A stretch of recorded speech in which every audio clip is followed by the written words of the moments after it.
Welcome back to my channel, and if you're new here, my name is Sylvia and I make videos on planning with the occasional review. Today's video is going to be a bullet journal starter kit.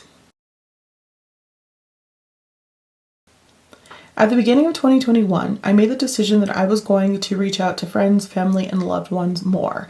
And in January, I sent out a little package to my favorite Lauren, and I loved it so much I was like, oh my gosh, I'm going to do this every single month. So in the month of February, I can't believe we're already in the second month of 2021, in case you're watching this in the future.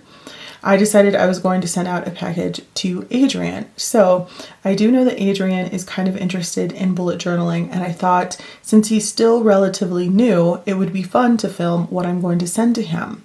So in this kit, I originally planned on sending only two things, what you really need, which is a bullet journal, which is some type of notebook, and a pen. That's it, that's all you need. But I decided to add two more things. So let's get started. The first thing that I recommend is picking a bullet journal. So my recommendation, of course, is going to be Leuchtturm. Now that's probably shocking. I shouldn't say of course, because I'm a Moleskine girl. However, I think for all of the needs of somebody who's new to the bullet journal community or to the system, the Leuchtturm fits those needs the best. So here on the left, I have the original Leuchtturm 1917. You can find this at Amazon or on Jetpens website. I will link both down below. And I love this because it comes in so many different colors. If you know your friend well, you can customize whatever their favorite color is to whatever it is you want to put into your bullet journal kit.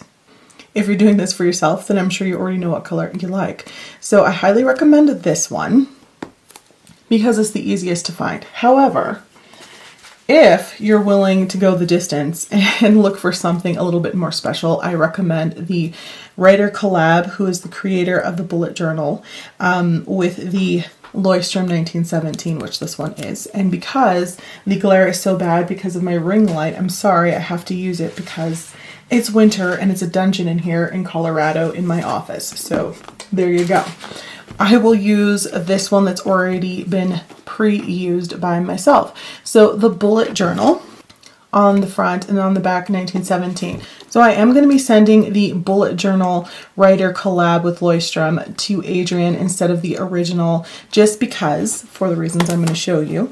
This one is like a starter bullet journal, and it even has an introduction to the bullet journal system in the back here. And I love this, and I think this is all the information you really need for starting your own bullet journal. So Ryder Carroll does have a book, but I don't recommend it. I think everything you need to know is right here and in his videos, which I will go ahead and link down below. I also recommend Brian's videos on the Frankenlog and Frankenlog Lite system, so I will link those down below as well. So I like that they already have this in the back. There's 249 pages, which is exactly how many pages you get in the original. They just, add this extra stuff in there. So if you're someone who's kind of been using the bullet journal and you don't feel like you need this, or you already have most of this stuff figured out, I would just recommend the original because it does take some of the pages. In the front, you get a place where you can put your key. And then you get a couple of different things. They got tips here in the front. You do get index pages in the original, but then you get 4 pages for your future log here. So that's a little bit different as well. So again, if you're someone who thinks that you've got all of that figured out, it just kind of takes up extra pages. But I think it's really important for people who are kind of new to the bullet journal to have these already there, because it makes it easier for them to kind of fill out and figure out as they go. Now this does have dot grid pages in it, and it is a 5mm.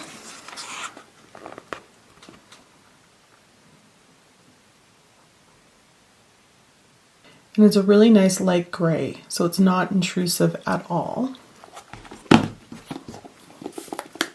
For those of you, I have like one composition notebook in my entire office, who are new to A5. This is an A5 notebook. Here is a composition notebook, which doesn't even fit in this, video frame here. But you can see the difference. It's, well, sort of, you can sort of see it's significant. So you have some inches over here and then some inches over here missing. So I do know, because I thought not only of everyone out there who might want to start a bullet journal for the first time or send out a kit to a friend or a family member in case you're trying to keep in touch with people, especially during all of this COVID stuff that's happening.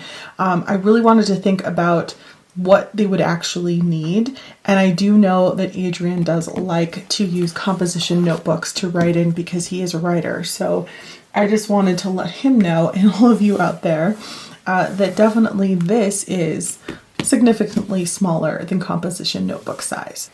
Note that this fits in most bags, y'all, just fine. So number 1 is the notebook. Number 2 is going to be all about the pens. So I have here 3 pens that I'm going to send, and of course you only need to send 1, but I wanted to give Adrian some options. Now again, I was keeping him in mind, and I do know that he's left-handed, so I'm recommending this. Nobody ever calls me or texts me until I film. Anyway, so this is a highly recommended pen for lefties. So if you drag your hand across the page, it dries a lot faster, thus, you know, dry in the name.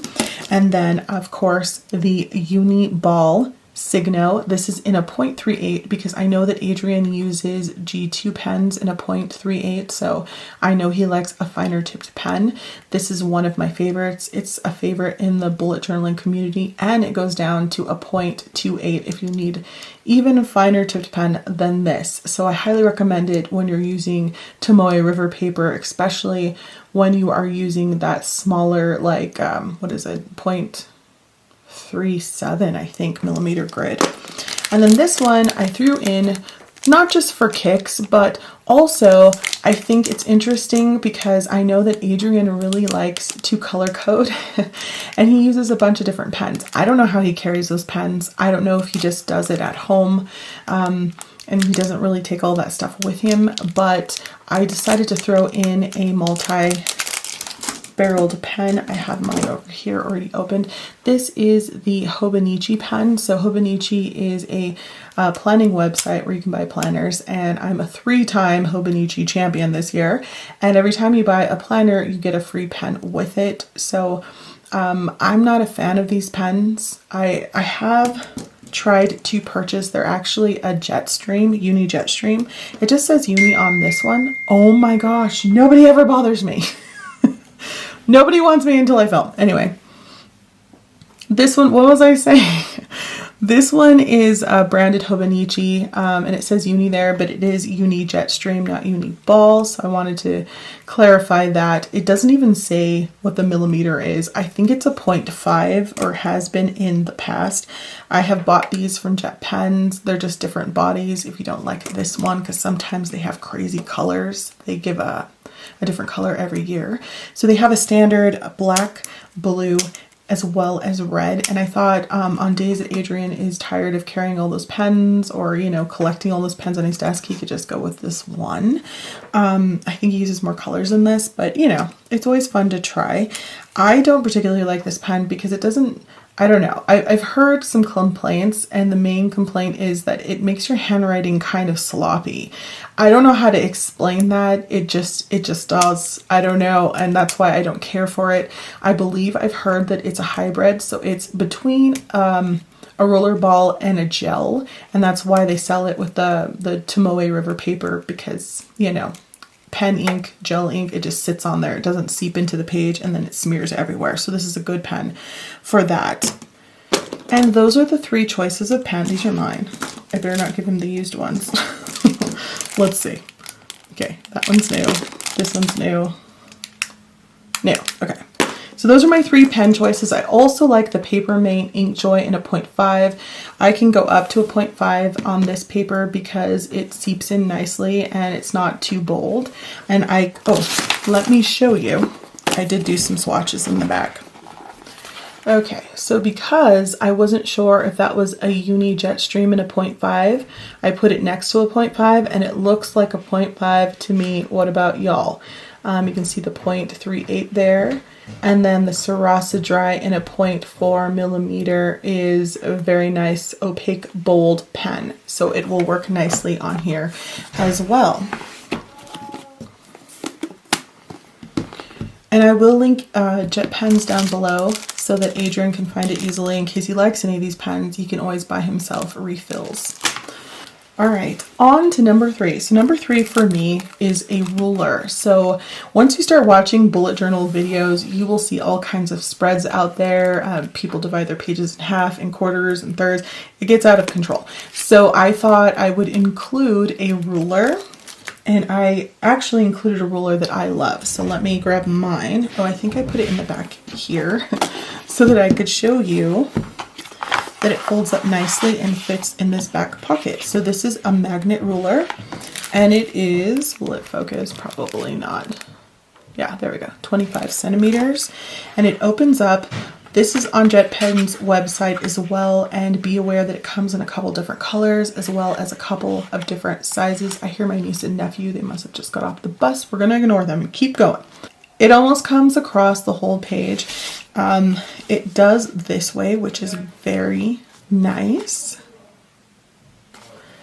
And then you can fold it in half. And because it is a magnet, it's nice and bendy, so you can go ahead and put it, it can, you know, go on top as a page holder like this. And you can actually write on a few pages before and you won't feel it at all, which I really appreciate. So let me show you how it looks from the top. It's fairly thin, which I appreciate. And again, if you don't want it up here, you can just fold it in half and tuck it behind in your little pocket. No worries there. Now, I didn't include a pen loop because these things are stupid. I can't tell you how many times I've put these on and just ignored them. I think they're a waste of money, but if you want to try it out, you do you. I recommend a pen case instead. It's just not that serious. It's just not. And the fourth thing is masking tape. So washi tape, known to the rest of us. Sometimes I think washi tape is kind of girly, so I went with black because I guess that's more masculine. I don't know. I like to use washi tape in place of tabs when you want to be simplistic. And when you watch Ryder's videos and even Brian's videos, they're very minimalistic, and I like that. So I like to use washi tape so that at a glance I can see things like this. This is marking my mental inventory, which is a thing in Ryder Carroll's book, which again, I don't recommend. All the information you need is in the back of this collab, in my opinion, and in the videos. I also have one marking here the introduction to the bullet journal so that I can find it easily and I can see it at a glance. Also, I have one here that's marking the monthly, and you can just, you know, put it right in the center and fold it over. And it's very easy to find that way. So I highly recommend using washi tape instead of tabs. So that is everything. You got your bullet journal, your pens, your ruler, and your washi tape, and I think you're good to go. Now, is there anything that you think I should have included in this? Again, I wanted to do one stop shopping. There's a lot of fun things out there that are created specifically for the bullet journal, including things that you can buy on Etsy.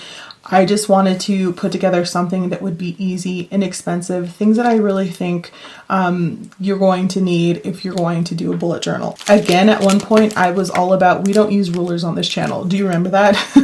And then I started using rulers because it wasn't that serious anymore.